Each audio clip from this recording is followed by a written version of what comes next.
Bonjour, je suis Nathan Franqueur, un artiste d'effets spéciaux chez Météodoride et je vais vous montrer comment je m'y prends. Pour faire du CGI, il y a trois ou quatre grandes étapes selon ce que vous voulez faire. En premier, on a le modeling, ensuite l'animation, les shaders et les matériaux, et enfin le compositing si vous voulez utiliser le CGI pour une scène avec du fond vert. Je vais revenir plus tard sur chaque sujet. Commençons par le modeling. Alors, il y a une panoplie de différents logiciels pour faire du CGI. Unreal Engine, Maya, Cinema 4D et Houdini sont tous de merveilleuses options. Chez Meteodroid, nous utilisons Blender. Le modeling consiste à créer des objets complexes à partir de formes simples. Il est aussi possible de télécharger des modèles 3D sur Internet pour se faciliter la tâche.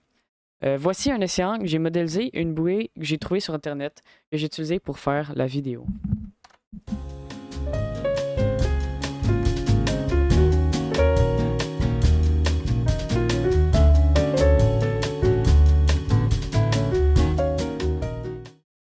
Ensuite, c'est l'animation.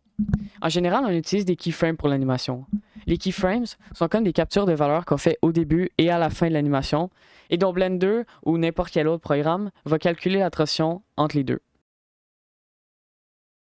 Alors, si je veux que le temps de l'océan débute à 1 et qu'il finisse à 15, je peux mettre ces deux valeurs dans des keyframes, et puis Blender va calculer automatiquement la transition entre les deux, comme vous pouvez le voir à l'écran.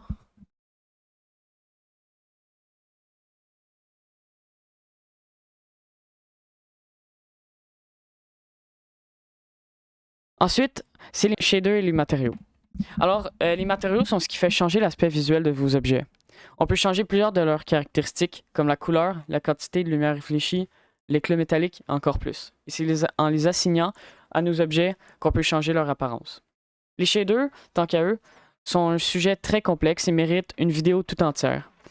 Ils gèrent comment la lumière va interagir avec les matériaux. Voici quelques exemples de shaders et de matériaux pour certains objets.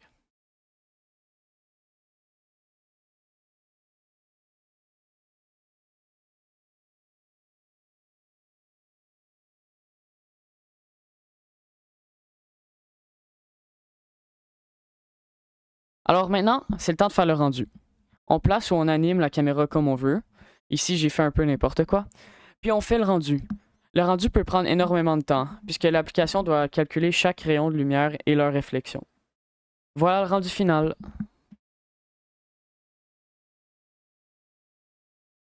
Voilà, ce tutoriel ne touchait à peine la surface du monde extraordinaire des effets spéciaux, mais j'espère que vous avez quand même compris les grandes lignes qui vont vous permettre de faire votre propre CGI. Merci et à la prochaine fois.